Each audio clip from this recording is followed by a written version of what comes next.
Dans la presse, avec Hélène Frade, comme tous les matins. Bonjour Hélène. Bonjour Damien. Avec à la une de la presse internationale, notamment l'annonce hier par Israël de son intention donc d'occuper une partie du sud-Liban une fois la guerre terminée. Le journal libanais dénonce un sinistre programme selon lequel plus de 600 000 habitants évacués seraient empêchés de retourner chez eux et toutes les maisons des villages à la frontière avec Israël démolies.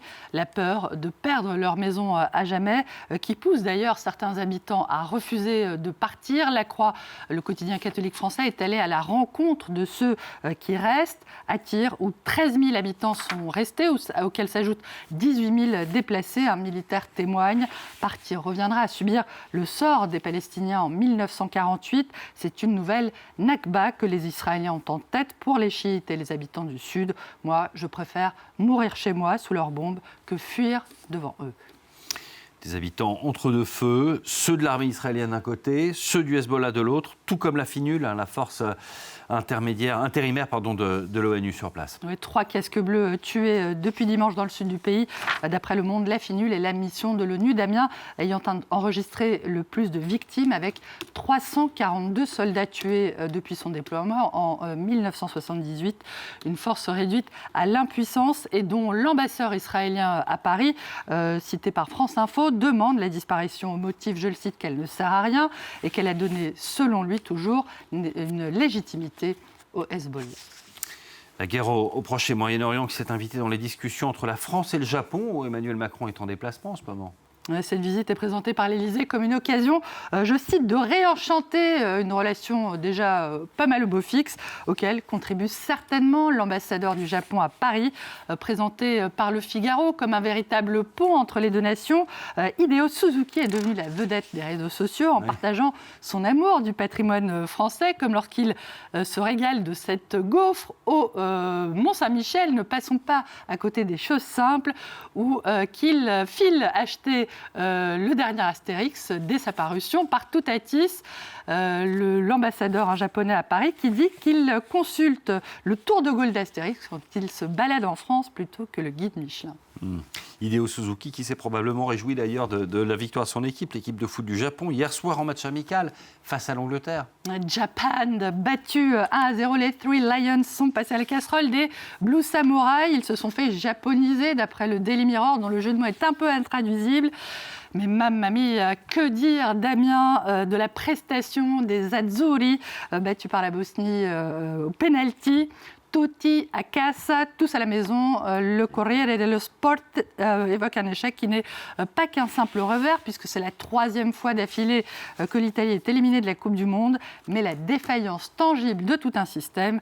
Le drame, c'est que ce n'est plus un drame, c'est devenu une habitude. La Repubblica ironise, tout le monde à la maison, mais on y est déjà, c'est là qu'on vit, on ne quitte plus les tribunes de notre championnat médiocre. Ciao Italia. J'ajoute d'ailleurs, Hélène, qu'en football, l'équipe de France connaît tous ses adversaires pour le mondial. Dans le groupe I, le dernier pays à se qualifier, c'est l'Irak qui vient de gagner son match de barrage. Aux côtés de l'Irak et de la France, dans ce groupe, on va retrouver le Sénégal et la Norvège. Les Italiens qui n'iront donc pas aux États-Unis à la Coupe du Monde, où a été présenté hier le projet de la future bibliothèque Donald Trump. Et ce projet, tadam, le voici, coût estimé, Damien, $1 milliard. Non, ce n'est pas un hall d'aéroport, c'est bien la future Trump Library. Le Financial Times explique qu'il s'agit d'une tradition, que le président est invité, comme tous ses prédécesseurs, à construire une bibliothèque présidentielle pour y conserver, y exposer tous ses souvenirs à la Maison-Blanche. Une immense tour de verre en plein Miami, un Air Force One, une statue dorée géante de Trump himself, le point levé, même selon les standards de Miami, même dans un endroit connu pour ses Lamborghini, ses liftings brésiliens et ses aspirants milliardaires. Le projet de Trump détonne et ressemble davantage à une tour de Lego L' qu'à un musée, dixit le Miami Herald.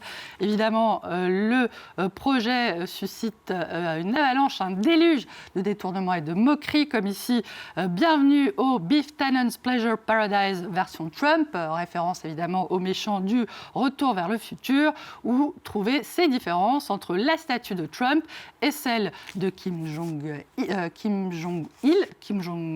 Attendez, je m'y perds. C'est pas Kim Jong-un, c'est son père, c'est donc son père, c'est Kim Il-sung. Voilà, je m'en mêle les crayons du grand monument à Mansudae de Pyongyang en Corée du Nord. Et on précise bien sûr pour celles et ceux qui en douteraient que ce n'est pas un poisson d'avril, Hélène. Je confesse que l'idée m'a traversé l'esprit. D'ailleurs, savez-vous, Damien, d'où vient la tradition des farces et blagues du 1er avril? Pas du tout. D'après le National Geographic, les historiens ne sont pas d'accord. Certains font remonter cette tradition à la Rome antique. Ici, en France, on aime beaucoup les poissons d'avril. Possible référence à la tradition chrétienne du carême, où le poisson est autorisé, voire recommandé.